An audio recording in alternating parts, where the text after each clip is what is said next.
Good morning, everybody, and welcome to Taylor Root's webinar on the General Counsel as trustee. Sorry for the technical problems just then.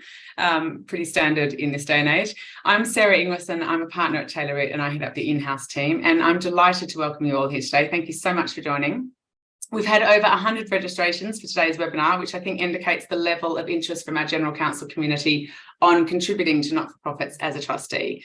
And whether your motivations today for joining are altruistic or ambitious, I hope that we address what you're looking for.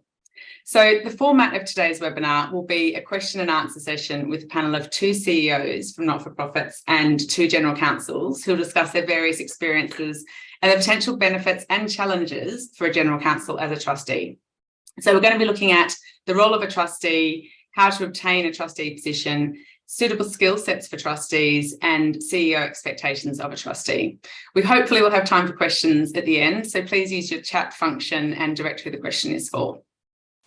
So it is my great pleasure to introduce our 4 panellists for today.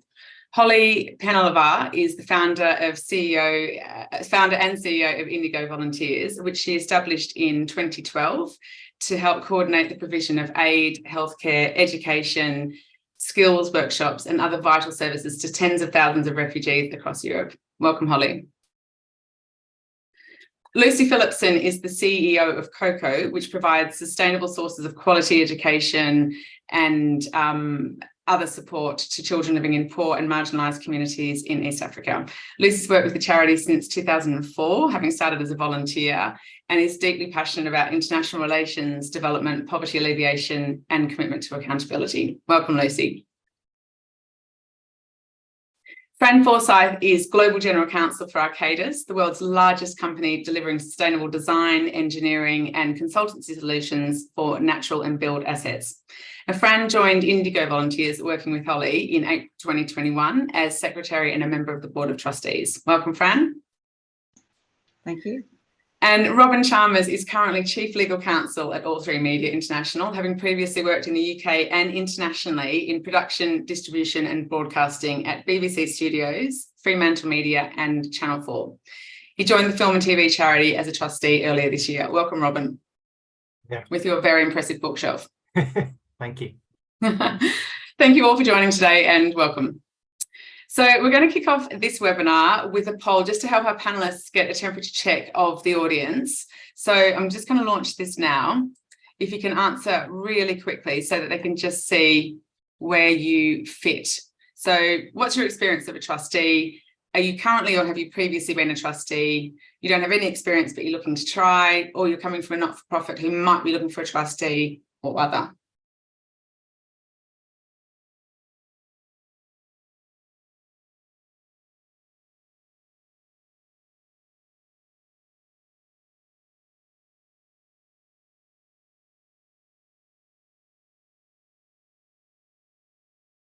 We don't seem to have any answers.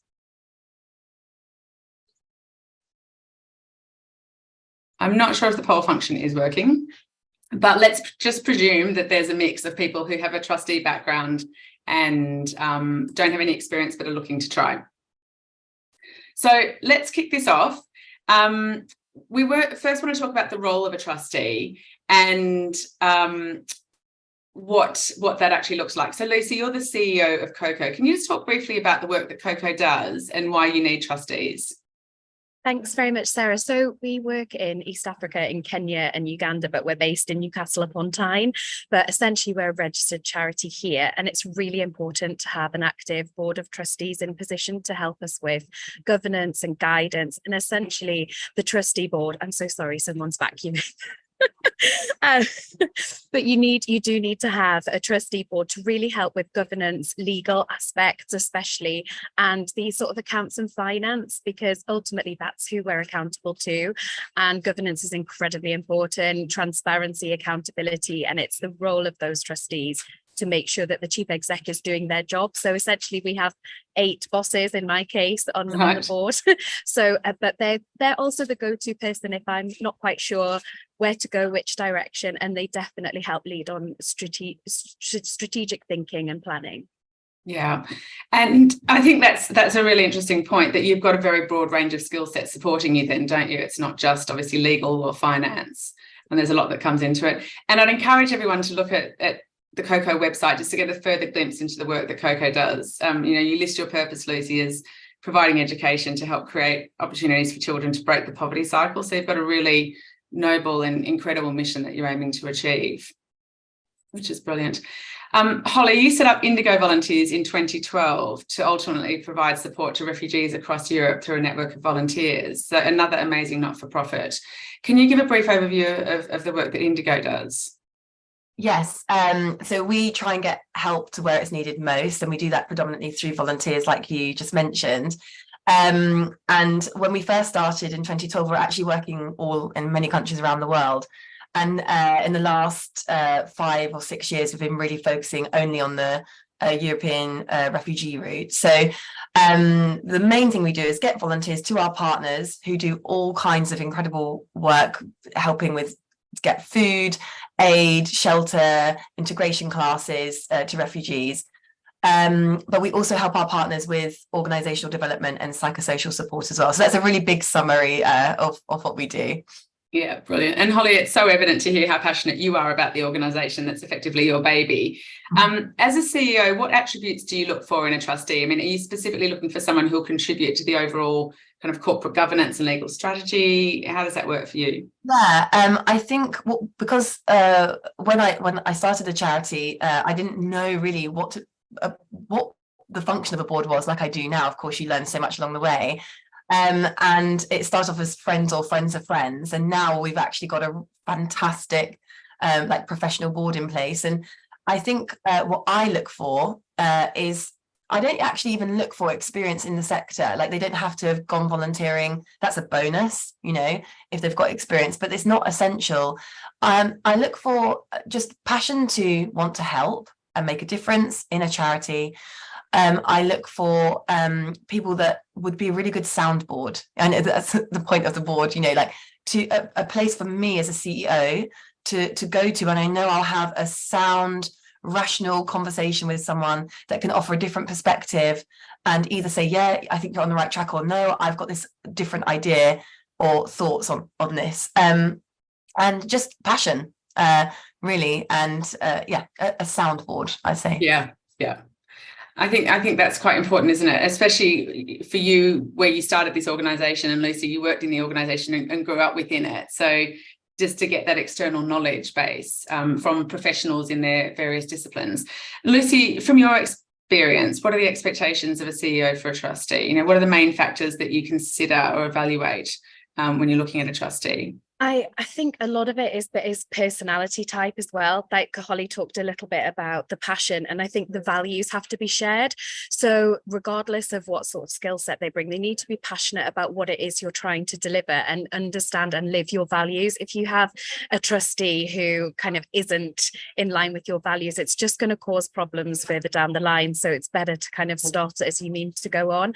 And I think that there needs to be, it's on the CEO to ensure that they have a really good induction and understand that gap between governance and operations, because I, as a CEO of a charity, I've also sat on the board of charities, and I've kind of known what was a little bit difficult for me in a boardroom and tried not to be that trustee. So there's some really wonderful little skits online, little cartoon characters about different personalities around a boardroom, but you do need a combination of those. You need people who are going to be really proactive, but you also need people who are going to be really candid and just be honest with you about which direction they think the charity should go in. So having that board CEO relationship is absolutely imperative. So if you can go and have a coffee with them, I mean, Holly was saying about, sort of a sounding board.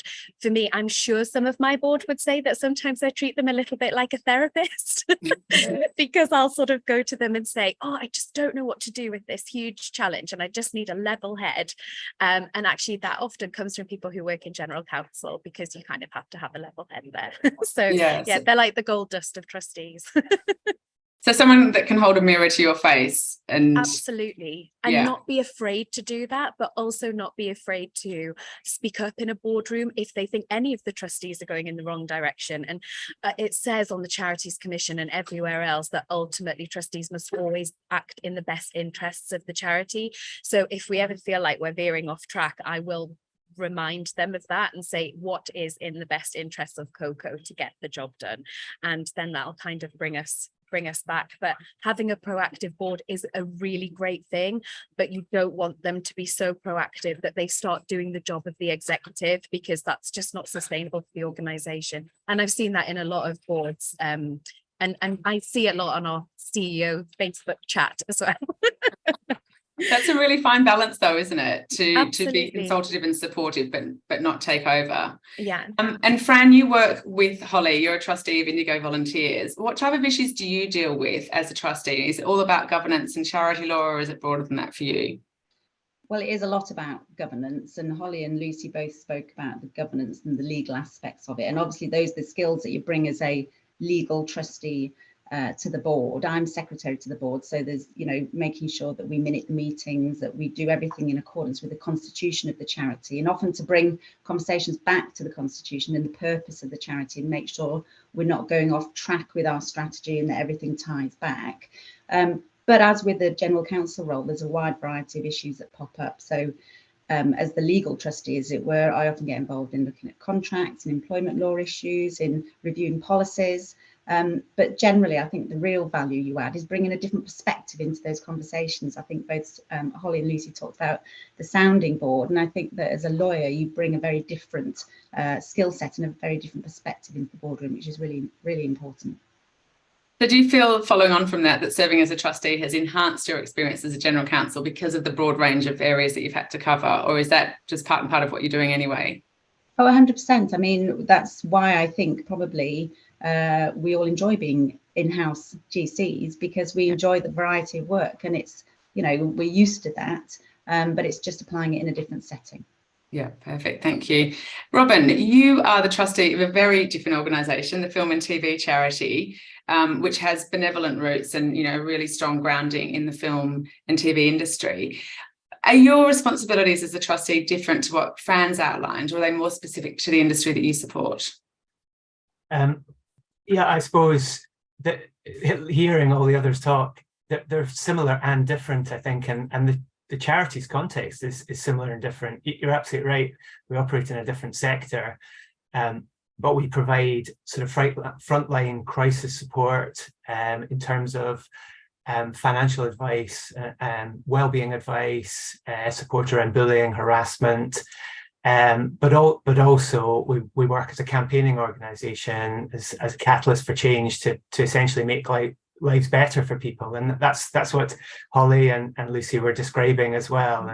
And so I suppose the reality is that the issues that come up are probably fairly common to a lot of charities. As Lucy was saying, ultimately all charities are governed, certainly in this country, by the same charity law. All trustees have legal responsibility for the charity, and there's a pretty clear code set out by the Charities Commission as to how charities are supposed to operate. And so the type of issues which come up are very varied. Probably in my first 6 months, a lot of employment issues, a lot of more charity law issues than I imagined, but then also just a lot of issues where I feel like I'm bringing my more general legal advice and some of the skills and knowledge maybe I didn't even really kind of know I had or that might be of value, and I think that's what's so rewarding about getting involved. How much experience in charity law did you have before becoming a trustee? Absolutely none, as you can probably guess. So a development point for you at this stage in your career. Definitely. Yeah. Holly, what interaction does the board and senior leadership team have with the trustee? That's a great question that took me many years to figure out, actually, and lots of errors along the way. I would say that the main thing I would say is, of course, you have your quarterly meetings with the board, and what I had to learn was, what do I need to share with the board and what do they need to share with me? Mm-hmm. And so I see it as like almost like a filter. I feel like my role is to filter between the team, the operational team, and the board, and vice versa. What are the key pieces of information that really need to be shared, so you're not overburdening both sides unnecessarily? And I would say I have the most interaction with the chair, definitely, because she also acts as a filter between me and the board. What information do I share with her that she also needs to share? So I think that's how I would see it, is along with the meetings, and then us having the quarterly meetings where they check you're on track and not doing anything too crazy. I'd say being the filter is the key word. And I think following on from that, Lucy, you talked earlier about the different sorts of trustees that you have and the different skill sets that they bring. And you know, some will help with certain areas. What value do you feel a general counsel can add as a trustee? Are they that filtering point for you, or do they provide more of a broader set of skill sets and experience? I think it's a little bit like Robin was talking about, you know, you go to the legal person on the board for the legal advice as and when you need it. And I think it's really important that general counsel, they feel that they can say, this isn't really my area of expertise, but I think I might know someone who can help. Give me a couple of days, I'll come back to you. You know, we the first time many years ago when we had to deal with an employment law issue, the lawyer that was on the board was a corporate lawyer, so it wasn't really her sort of kettle of fish, but she put me in touch with someone at her firm, and we had a conversation that otherwise might have cost us quite a lot of money, made sensible decisions, and that was really helpful. But it's that sort of honest relationship as well, where I have friends who are lawyers as well, and sometimes I'll go to them and say, oh, someone needs help with this, and they're like, Lucy, do you even understand what kind of law I do? And a lot of the time we as charity chief execs don't necessarily, because there's so many areas of specialist skills. But I do find that most of the lawyers that I know, whether through the charity sector or friendships or corporate organizations, they're very level-headed, have a general really sort of they're just intelligent human beings that can stop, take a breath and say, right, what are the facts? Take the emotion out of it and let's make a sensible decision. So I think they do get probably the lion's share of the, you're a lawyer, you'll know how to fix this. But then also at different times in the year, that might be the treasurer and the person with the financial expertise, and you'll kind of lean more heavily on them. So I think when we were talking earlier, I was saying about how I look at my board as almost like the Fantastic Five. They're all like superheroes in their own right. So I would go to each individual board member for a little bit of advice, and a bit like what Holly's saying, I can then say to them, I think should we flag this up to the rest of the board? I think this is probably quite important. And they'll say, yes, no problem. I'll mention that in the board meeting if you can just provide the background. And we kind of work as a team, and it's really it's also, it kind of gives your voice authority as well. So if I'm maybe feeling, we all get a bit of imposter syndrome every now and then, and being a charity chief exec, you have to do a little bit of everything. So if you've got an expert in their field in your corner, then it just gives you that support and really helps you grow as a leader and as an individual. So as a general counsel, even if you don't have a specialist area in the charity that you support, it's your transferable skill sets, your application, your ability to be analytical. Absolutely. And also from what you said as well, the network that they can tap into in terms of being able to put their hand up and seek support elsewhere. Yeah, of course. I mean, even their firm and people at the firm that might be interested in coming along to charity events or allowing you to come along to the firm and present and tell people about the organisation, that can be really, really helpful. And then once they've done their term at the charity as well, there's other people within that firm that might be interested in stepping up. So that networking aspect is really important. Yeah, brilliant. Thanks, Lucy. Fran, I'm interested to hear from you about how, kind of following on from what Lucy's just been saying, how different the role of a trustee is to that of a general counsel. I mean, you talked earlier about the fact that it's so broad and you have to deal with anything and everything. How different is the focus? Well, I think, and listening to Lucy as well, I think it's very, very similar actually. You know, you're with a broad remit of issues.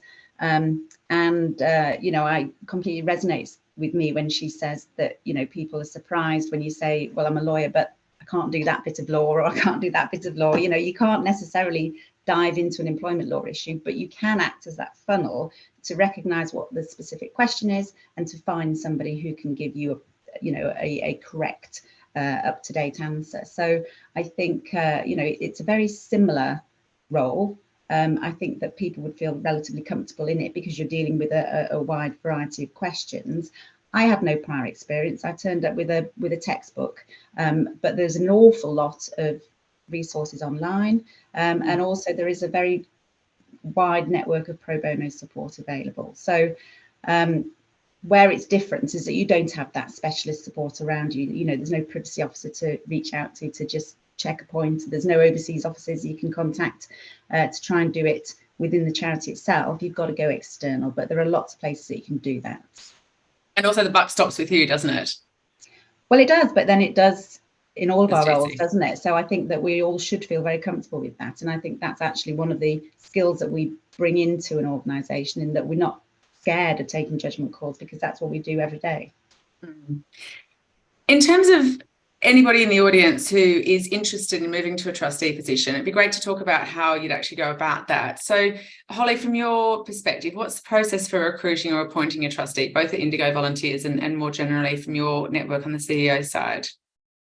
I'll just to make one point from that last bit, it's very funny. It's so often the buck stops with you, and I often have conversations where someone will say, oh, you need to contact your HR department, and I'll go, I am the HR department and I don't know this information. So you really have to be comfortable with figuring these things out a lot of the time. Recruitment process. For us, we just want to try and get the word out when we're recruiting for a trustee across as many diverse platforms as possible. So we actually have a very thorough recruitment checklist with all of these platforms written on, and the process that we take. You have to have a good, clear role profile, because otherwise you'll have people applying, of course, that don't match the skills that you're looking for. Or actually, skills and experience is probably quite far down the list. A lot of it is a values match that we mentioned earlier, and I'd say an organizational cultural fit. As an example, we're quite a forward-thinking organization in how we're managed. So, for example, I'd say we're quite a self-managed organization. We have things like unlimited annual leave. We have recently opened up a seat at the board meetings, so any staff member can join a board meeting. So we're trying to reduce power disbalance and so on. So we're trying to implement all these things over the years. If you like hierarchy and layers of bureaucracy, and this is what you're used to and this is how your brain works, then you wouldn't want to join our organization, because it would be a bit too different for your brain to handle. However, you might love it. So I think it's about learning how an organization operates, and if that is a match for you as well. I would say then there would be you apply, then there's an interview with the chair and normally another board member. There can be 1 or 2 interviews, and then of course if you are deemed as a suitable match, then a thorough welcoming induction is necessary, definitely. And that's probably the key, isn't it, to really embed them into the organisation and the stakeholders. And Fran, obviously you've gone through this process with Indigo Volunteers. What was it like for you? I mean, how did you first of all find out about the position, and how did you obtain your role with them? Well, I knew I was looking out for a trustee role, and I knew the kind of the kind of charity I was looking for, and so I had some alerts set up, and I was just keeping my sort of eyes open for any suitable opportunity, I guess. Indigo had advertised on Instagram, and I just saw this call out for trustees, read the profile, read about the charity. It seemed to fit. They were looking particularly for a legal trustee, which obviously was what I was looking for. So so I just applied through the Instagram ad. I had 2 interviews, as Holly said, with herself and with the previous board of trustees. And it's an odd one, isn't it? Because, I've been working as General Counsel in the organisation I'm in for a long time. I didn't have a CV, and I wasn't even sure what to put on a CV to become a trustee.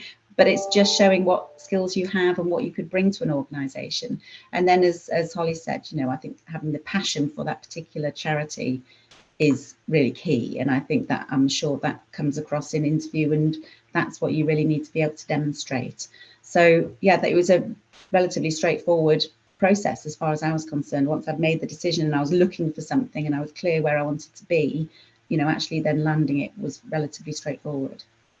So I'm very interested about the Instagram piece. Were you actively following Indigo Volunteers? Because I would never think to look on Instagram for job opportunities, and I'm a recruiter. I mean, is that standard? Is that where lots of trustees advertise?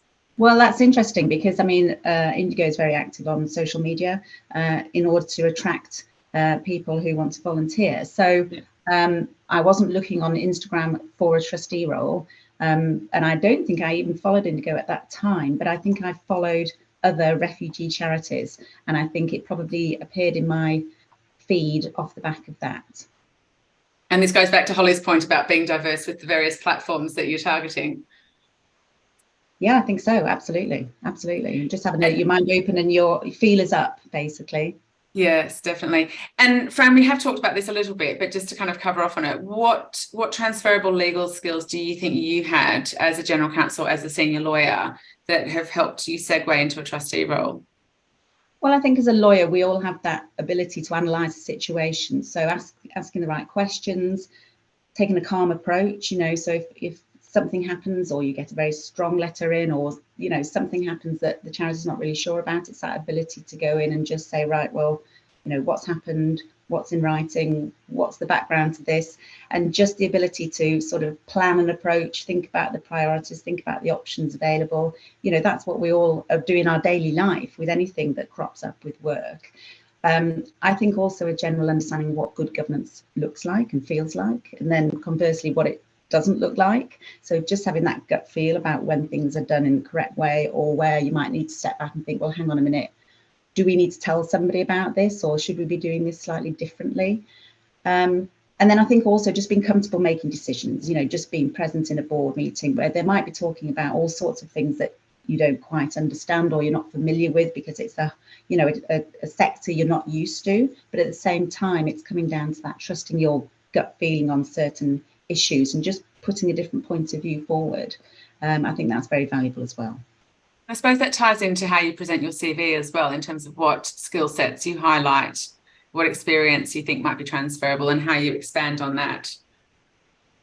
I think completely. I mean, my background isn't charity law, and you know, it's difficult to see, and that was the bit I was worried about, you know, thinking, well, I don't know anything about charity law, but actually, as I say, I bought a textbook, which sounds quite ridiculous, but then when you read that, you realise that the principles are very similar, you know, and also you can go onto the Charity Commission. There's so many resources out there, and you start looking at things, and then, you know, sometimes something goes outside of your comfort zone. So I remember feeling that about looking at a safeguarding policy and thinking, crikey, this is really serious, and I don't know an awful lot about safeguarding in that context.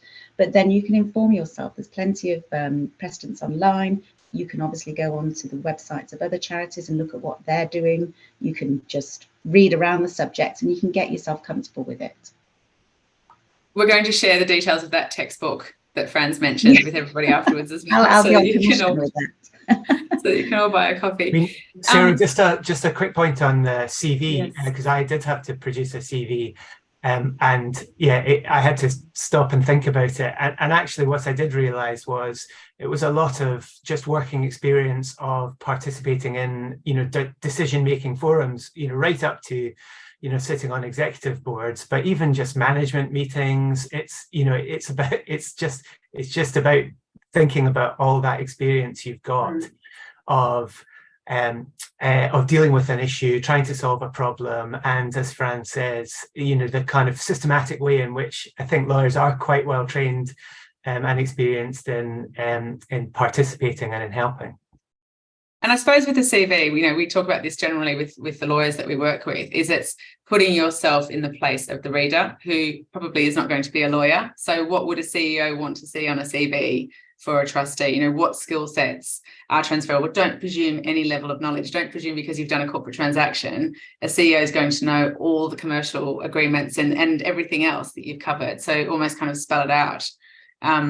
No disrespect to CEOs, because I know you've got that awareness of what might be covered, but equally it might not be a CEO reviewing the CVs at first instance. It might be somebody in your non-existent HR team, Holly, or, you know, talent acquisition, if you're big enough to have a team that supports you on that side.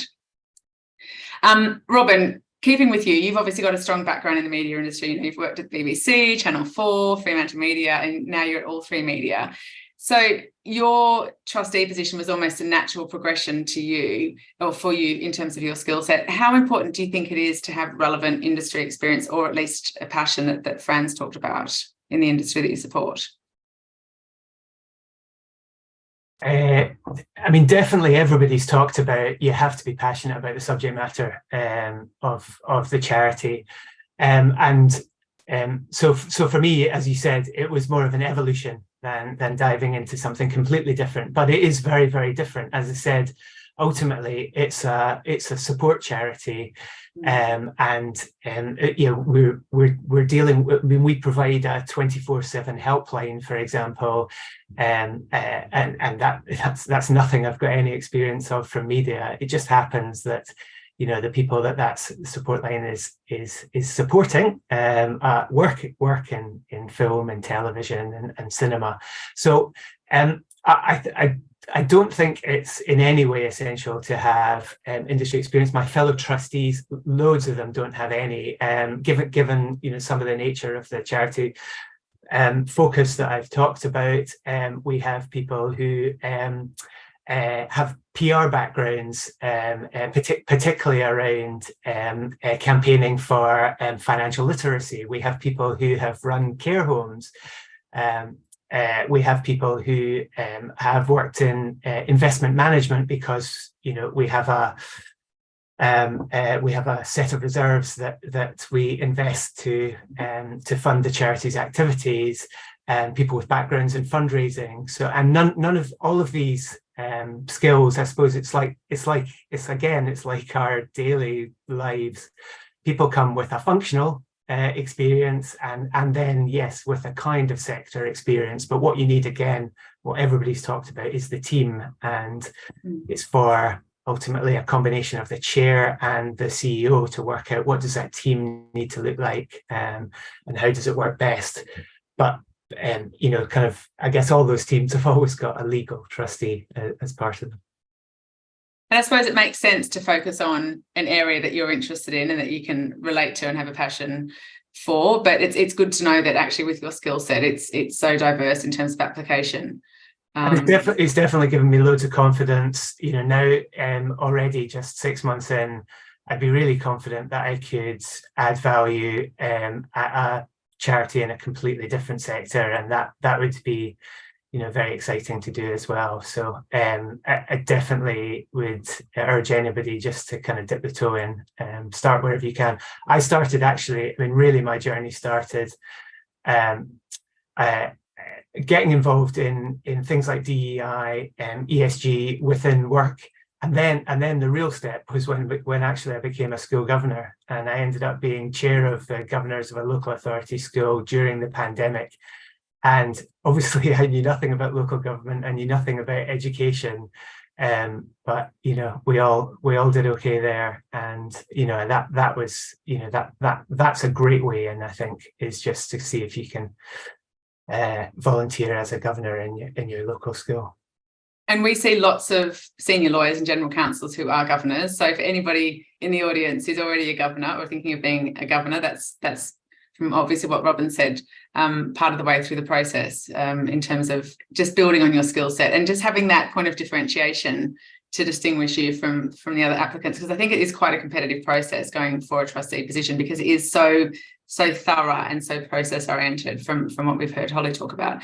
Lucy, I feel like we've covered this question a little bit already, but just in terms of just closing off on it, from your experience as a CEO, any kind of other main benefits that you see in appointing a general counsel as a trustee? I think, I'm sorry, it's getting very loud in here. It's a very popular golf club that I'm in. I think we've covered most of it. I think it is. I was just thinking about what Robin was saying there, and the last general counsel that we had on our board was actually really interested in ultra marathon running. And one of the things we do at the charity is we do a lot of running events for charity, and her passion came from the running aspect. So sometimes when I would say to her, "Oh, I've got a legal question," she'd be like, "Oh," but if I said to her, "We're doing an ultra marathon in the Sahara," she'd be like, "Yay!" So I think it's important for, you know, having that legal person on board, and I think you could have more than one as well. Just because someone's a lawyer and you've already got a lawyer on the board, it doesn't matter that you would maybe have another one. I just think that lawyers are very, like I've said before, very generally rounded, intelligent human beings with a great network and a good understanding of life, and kind of that sort of go to that for kind of being level-headed and taking the emotion out of decisions, which often people like Holly and I, don't think she'll mind me saying, we do get very passionate, and sometimes we can get a bit hot-headed about something, and it's nice to have someone to say, okay, this is the situation, stop panicking, it's all going to be fine. That voice of reason. Exactly. And Robin, we've talked about some suggestions for applying or seeking out trustee positions. Do you think that having recently moved to a trustee role only 6 months ago, do you have any advice for general counsels who are starting out as a trustee in terms of your learnings? As everyone said, cast the net wide. Talk to all of your network. Make sure that they know that you're interested, because it's quite possible that people just wouldn't know. I think it is important. Fran talked about it, to kind of look at what's out there in the not-for-profit sector and think about what your interest is. I don't think you need to go too narrow in that, but I mean, I think having some focus is important. But I mean, the thing I'd say probably is, I mean, you do a lot of work for free, so, and you give up a lot of time, so there is a demand. I mean, absolutely, kind of there's it's a very professional sector, I found. I mean, these guys here, the CEOs, I mean, they do an incredible amount of work. Certainly at our charity, unbelievably professionally. I'm learning huge amounts about some of the things Holly talked about, the kind of future of work and good work practices, because you've got a whole staff as well that you need to kind of motivate, and you're not motivating them with money as you might in a commercial organization. You're working on motivating them, but on the purpose of the organization, but also on the experience they're having as being part of it. And I think it's very valuable in that. Sorry, that was slightly off point. Relevant. But I think more than anything else, I suppose I'd say, the organizations like yourself, recruiters, lots of people provide pro bono support to lots of charities. And so it's pretty inevitable that if people are looking to recruit trustees, they will be talking to recruiters. And I know that you've got an initiative to pair people up. So I think going out there, trying to narrow in what you're looking for, talking to your network, and also talking to recruiters is probably a really, really good way to go. And as finally, as Fran said, just to echo, all charities are very focused on fundraising for obvious reasons. That tends to mean they're really focused on marketing and particularly digital marketing, because it's cost effective. So they're probably also are really active on social media in terms of recruiting. So don't forget about that. Good tip. And just to touch on the point about the time commitments, I'm keen to hear from both you and Fran how much time you actually do need to commit as a trustee. It's obviously not just the board meetings on a monthly or quarterly basis.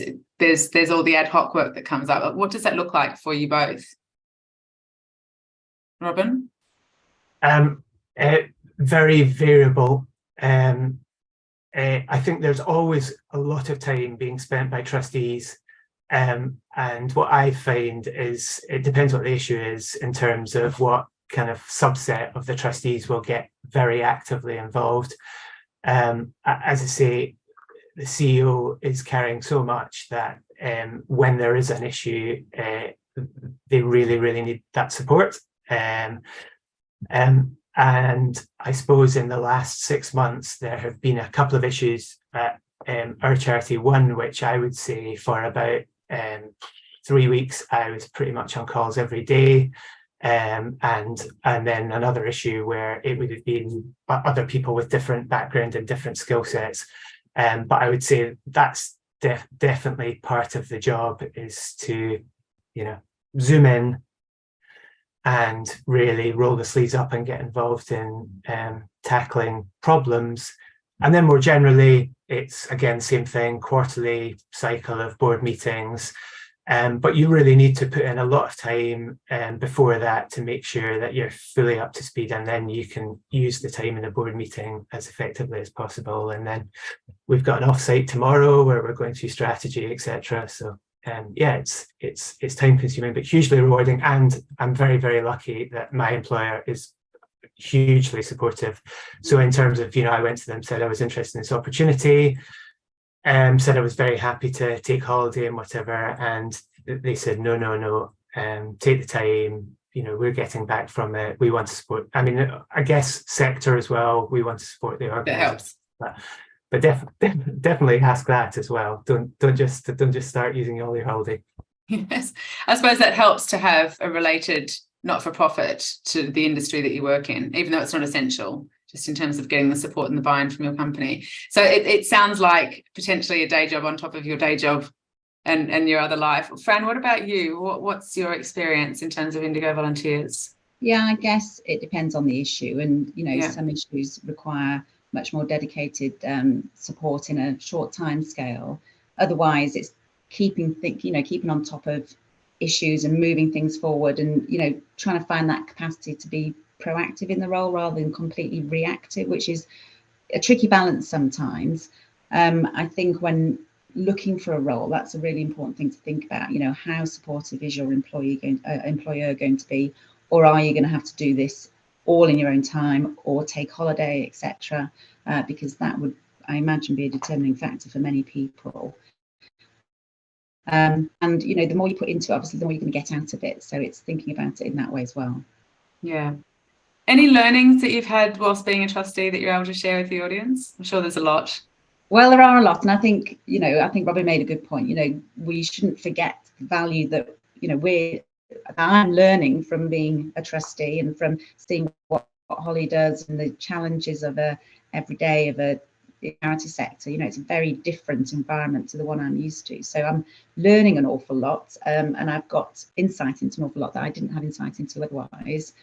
And the other learning I would share is probably just to really think carefully about what sort of work and issues you want to be involved in, where your skill set is, what area of law you feel most comfortable with. So, for example, one of the questions I had in the interview was, how much personal data does the charity own, and how organised are you around the personal data? Because GDPR isn't an area of law that I love, and I didn't want to walk into an organisation and find out that actually that was their biggest issue, and that it was a chaos, and that was a big issue, because that wouldn't have been fun for me at all. And that was a question I asked, and I got very good assurances back, and in fact we're very well organised on that front. So that, think about the areas of law perhaps you don't feel comfortable with.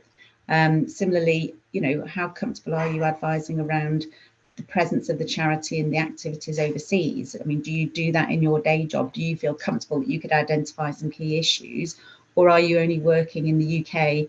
And actually, you probably want to look for a charity that's UK only as well, because then you're sort of within your comfort zone. So just maybe identifying some really key points. And I think as working in the refugee sector as well, Indigo's got a very interesting model in that, we take responsibility for volunteers, but once they're placed on the ground, the liability moves over to the organisation that they're placed with. And, it sounds very legalistic, but from a liability point of view, that gives me a lot of comfort that actually we've got that very well organised, and as an organisation we aren't responsible for the volunteers overseas in different environments, and that I felt comfortable with. So I think tracking that through in your brain and just having a bit of an idea as to what you feel comfortable with, what you know about what the charity does, and perhaps then asking the right questions at interview is really important. Well, I was going to say, finally, the one thing that we all come back to is, feeling passionate about the subject matter, because as Robin said, you do have to sometimes close your laptop at work for the day and then open it up again and deal with a different set of problems. And, in order to do that, you need to feel passionate about the role that you're playing in it. So I think that passion for the purpose of the charity is absolutely crucial. Yeah, the passion, do your due diligence, make sure you've got realistic time constraints or time allowances. Yeah. to cover the role and your commitment. And Holly, flipping it around, so in terms of your experience as a CEO, what do you think a general counsel should take into account when assessing a trusteeship? And anything extra that Fran may have not mentioned? And also, I guess following on from that, what should a general counsel expect from a not-for-profit?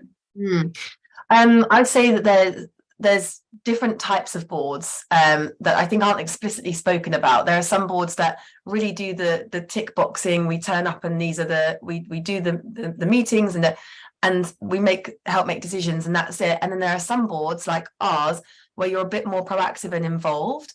And we have, for example, a marketing working group and a fundraising working group.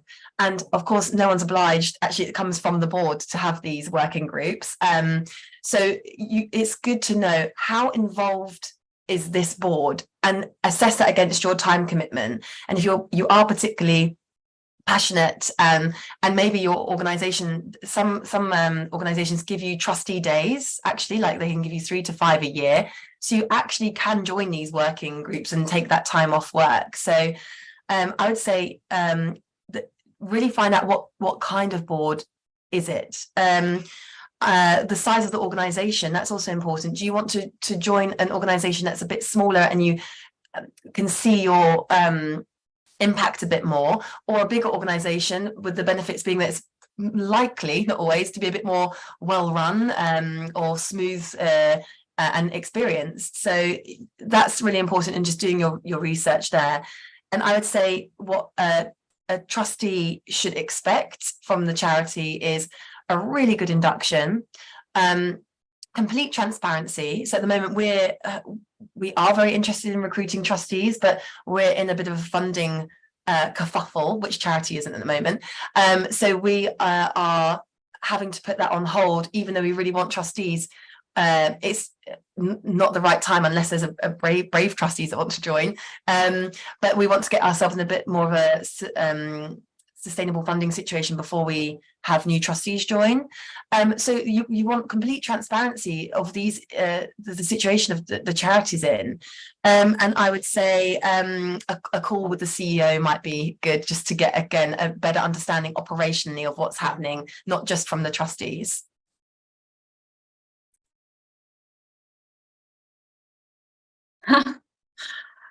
I did it. I was on mute.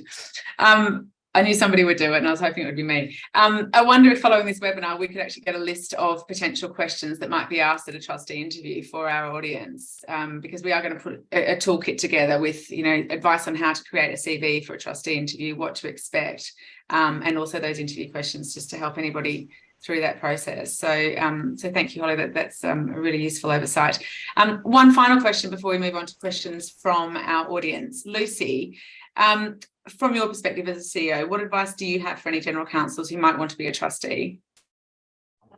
I think Holly gave some excellent advice. I definitely think a conversation with the CEO is a really good idea, and also a conversation with the chair, because I have been working with my chair for 20 years now, but I'm sure he would say different things to me about the expectations. And I definitely think that's worth doing, if possible, in person, have a coffee. But we had someone join us who was working in Switzerland, and we did a Teams call, and it was great. And I just said, it's a free-for-all. Ask me anything that you're very honest. And most of the time when we take on a new trustee, I edit the induction because I think, oh, we don't actually mention that. So it's kind of a living document that I think is really important. And the time commitment is huge. I mean, I've sat on boards before and thought I absolutely know what I'm doing, and then I've been there for 18 months and thought this time commitment is huge. But then I think that's sometimes what happens with charities that are going through a difficult period with their exec team. So perhaps they have an interim CEO, so there's a lot more responsibility for the board. So Holly's point about the size of the organisation and what they're currently going through is really important as well. So I think just getting a general feel for that. A lot of the time you won't get it until you're in the door, but and you don't want to waste everybody's time. So kind of just being really, really honest about expectations on both sides, I think is incredibly important, and making sure that that kind of connection is there as well. Perfect. Thank you so much, Lucy. We've got just under 10 minutes. So I'm going to move to a couple of questions from our audience. The first one I'm going to direct to you, Fran, and this follows on actually from a couple of points that you mentioned earlier. But are there any resources that the panel can recommend to help new trustees with the soft skills of being a trustee? So courses, mentorship programs, but also I guess anything that's tangible, like textbooks, courses. And guys, all feel free to chip in once Fran's given an overview. Well, I can certainly share the textbook that I bought. I can't remember it off the top of my head, and I don't have it in the room with me, but it wasn't something that I spent a lot of time overthinking. I just probably Googled a textbook on charity law, and then Robin might have it in his bookshelf. Maybe he will. But also, it's incredible actually how many resources are there when you just do a simple Google search. The Charity Commission itself has got an awful lot of resource on there. So if you just go and sort of spend a bit of time looking around the Charity Commission website, it will direct you to all sorts of useful resources. And also in terms of soft skills, different aspects, I think I just looked online. I did actually attend a webinar that was provided free of charge from another organisation. I can't even remember what the name was. And I must admit, I didn't actually find it that helpful in the end, but that told me something in itself, in that, you know, I kind of understood what it was talking about, and it just sort of made me feel a bit more comfortable that actually I wouldn't be completely out of my depth if I you know, moved to become a trustee. I also spoke to I think I found somebody who was working in the charitable sector as a lawyer, and I just had a conversation with them and asked them, you know, what sort of stuff do you need to know about? How difficult is it? And what they said was, you know, it's the same stuff. Of course, it is the same stuff. It's a contract. It's an employment contract. It's a, you know, it's a kind of problem that we're all familiar with, just in a different context, really. And actually, it's not complete different set of skill sets. It's the same. Yeah, you've got that transferable skill set base to segue. Yeah. Robin, anything to add from your side? There's the organisation might have been the NVCO, which I think is something called the National Council of Voluntary Organisations, but their website is absolutely chock-a-block, and they run training, online training, videos and everything. So definitely go to that. And yeah, as Fran said, just take all the training you can get, and then I suppose when you get in there, I think I'd also just kind of, I suppose there's a couple of things I just wanted to mention, which are, I think Fran talked about it in a slightly different context about focusing on what you'd like to do. You know, the board structures have often got committees, as Holly talked about as well. So really kind of just, once you're in there, work out what is available, what you want to get involved in, what you think you can add to, because that's a really good way of getting a little bit deeper involved and using your time in the most effective way. Thank you, Robin. Holly, next question's for you. And Lucy, I'd love to hear your input as well, but when an organisation isn't specifically looking for a legal trustee and hasn't necessarily specified another specialisation, how likely is it that a lawyer would be a good fit? Well, for me, I would say always apply. Just contact us. We will find a way. And I think actually a lot of charities would be pleasantly surprised and delighted to hear from someone being proactive, saying, hey, I'm interested in your charity, because you just don't know what's going on. And if someone's about to leave, or they have space for another board member. And some charities don't also realise, I think quite realise the importance of a legal trustee on the board. So I would just contact, why not, be opportunistic about it. But I would say it's definitely something to try. And Lucy, I don't know if you have something to add on that, but I imagine you'd be as enthusiastic to hear from a GC. Yeah, exactly what Holly said. And I think with all of the skills that we were talking about, the transferable skills of a lawyer, you know, you don't necessarily have to bring your legal skills to the table, but it's great to have a couple of lawyers on the board would be wonderful, because they do bring a lot of varied skills with them. Definitely. Great, thank you. I'm just seeing if there's one more quick question that we can cover. So I'm just reading this for the first time. So as a smaller not-for-profit, what are the first steps going from two co-founders running everything to developing a board? Are there roles where you believe are more important than others, and which places are best to advertise the roles? Thank you, Catherine, for that question. Sorry, I kind of messed it up a bit, but basically it's a small company, small not-for-profit, in growth mode. What roles are going to be of most importance with building out the trustee board? I'm happy to chip in just to say we have a whole pack. We have role profiles which we can share. We have the recruitment template which we can share. We have all the platforms we can share. So just get in touch. Either find me via Indigo Volunteers or my name, Holly Penelva, on LinkedIn or any platforms, and we'll be happy to share every resource we have. We are just one big sharing charity. So and just to kind of answer the roles that I find really important on the board are, of course, chair, secretary, treasurer. They're great, and advisors are always also excellent. Lucy, I don't know if you've got something to add. Yeah, I was going to say those three, definitely: your chair, your treasurer, and your secretary, one of whom could be your legal expert and one of whom could be your sort of like the money person. That's always good. But I also think increasingly it's good to have someone on there with lived experience of whatever your charity does. So we work in East Africa. We've got our first Kenyan female board member, and she is a wealth of information. So kind of having lived experience on the board is absolutely imperative.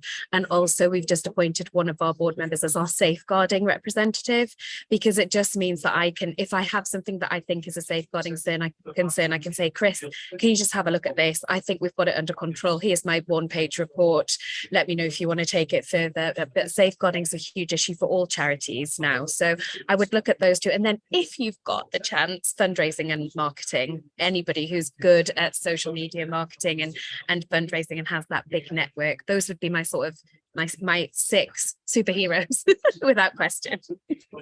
Thank you, Lucy. We are out of time. We've got just a minute left. It's gone so quickly, but thank you all to our brilliant panelists for sharing your insights, experience and honesty with today. So thank you, Holly, Lucy, Fran and Robin. You've all been fantastic. I know there's so much more that you could contribute and share.